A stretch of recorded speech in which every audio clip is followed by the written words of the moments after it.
জয় নিতাই গৌর হরিবোল।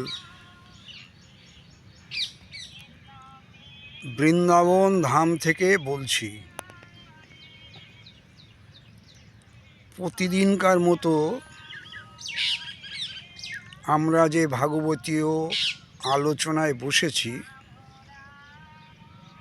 সেখানে শাস্ত্রে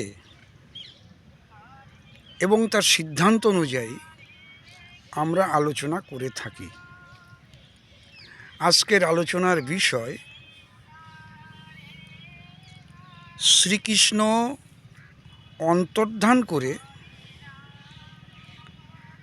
কোথায় প্রবেশ করলেন, অর্থাৎ এই যে ব্রজ, এই যে বৃক্ষরাজি,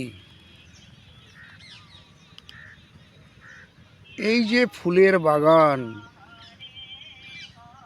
এগুলো ব্রজের স্বরূপ।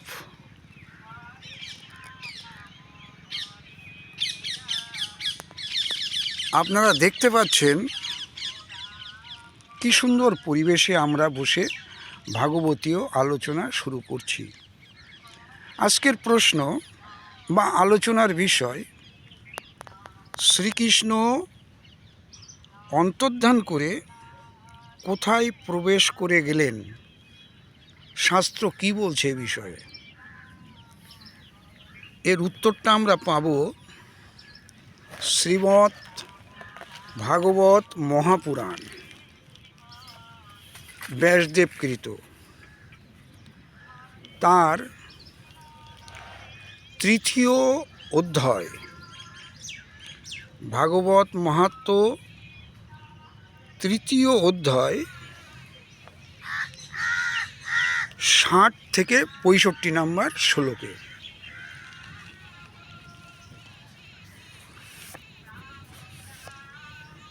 কি বলছেন আমরা বাংলাটাই আস্বাদন করি। প্রবাস ক্ষেত্রে উদ্ধবের ওই কথা শুনে ভগবান চিন্তা করতে লাগলেন যে ভক্তদের আশ্রয়ের জন্য আমার কি ব্যবস্থা নেওয়া উচিত। উদ্ধব মহারাজ বলেছিলেন, হে ভগবান, হে শ্রীকৃষ্ণ, আপনি এই মর্তভূমি ত্যাগ করার পরে সাধুদের বড় দুর্দশা দেখা দেবে। কলি মহারাজ এমন অত্যাচার শুরু করবেন তাদের প্রতি, তারা অতিষ্ঠ হয়ে উঠবে। এর জন্য আপনার কি ব্যবস্থা নেওয়া উচিত। হে শৌনক, ভগবান তখন তার সমস্ত শক্তি ভাগবতের মধ্যে রেখে দিলেন। তিনি অন্তর্ধান করে এই ভাগবত সমুদ্রে প্রবেশ করে গেলেন। তাহলে ভগবান দুটো কাজ করলেন। তার সমস্ত শক্তিকে ভাগবতের মধ্যে রেখে দিলেন এবং যখন অন্তর্ধান করলেন তিনি এই ভাগবত সমুদ্রে প্রবেশ করে গেলেন। কত সুন্দর কথা। তাহলে এই ভাগবত কত শক্তিশালী আপনারা একবার চিন্তা করুন। নিজে ওর মধ্যে প্রবেশ করে গেলেন এবং তার সমস্ত শক্তি এই ভাগবতের মধ্যে ঢুকিয়ে দিলেন। তাই এই ভাগবত ভগবানের সাক্ষাৎ শব্দমূর্তি। এর পূজা, শ্রবণ, পাঠ অথবা শুধুমাত্র দর্শনেই মানুষের সব পাপ নাশ হয়ে যায়। শুধু দর্শন করলে হয়ে যাবে, শ্রবণ কীর্তন করলে তো হবেই। এই জন্য এই ভাগবতের সপ্তাহ শ্রবণ সর্বশ্রেষ্ঠ রূপে গণ্য করা হয়। আর কলিযুগে তো অন্য সমস্ত সাধনের চেয়ে এই ভাগবত ধর্মকেই শ্রেষ্ঠ বলা হয়েছে। 64 নম্বর শ্লোকে কি বলছেন, কলিকালে এই শাস্ত্রই হলো এমন একটি ধর্ম যা দুঃখ, দারিদ্র, দুর্ভাগ্য আর পাপ মোচন করে দেয় এবং আর কি করেন, এবং কাম ক্রোধাদি রিপুর উপর আধিপত্য প্রতিষ্ঠিত করে। এবার আমাদের শেষ শ্লোক, আলোচ্য বিষয়ের শেষ শ্লোক। নচেৎ ভগবানের এই মায়া থেকে পরিত্রাণ পাওয়া যেখানে দেবগণের পক্ষেও দুঃসাধ্য। একটু মন দিয়ে শুনবেন।